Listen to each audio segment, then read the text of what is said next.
Hasnabad project ইয়ে river view প্রজেক্টে ঢুকতে ওষুধ ফ্যাক্টরির এইখান থেকে এই রাস্তাটা সারা বছর পানি জমা থাকে। এর আমি আগেও ভিডিও করছিলাম।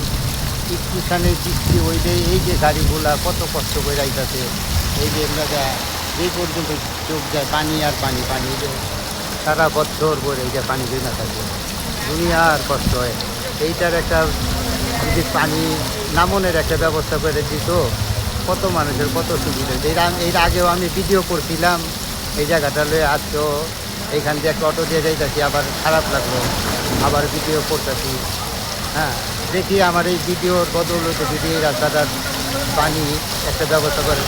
যদিও আমি গতকালকে দেখছি সেলিম মেম্বার, আমাদের এখানকার জনপ্রতিনিধি সেলিম মেম্বার এটার ব্যাপারে এখানকার সরজমিনে আইসা লাইভ কইরা এটার একটা ব্যবস্থার নিতেছে।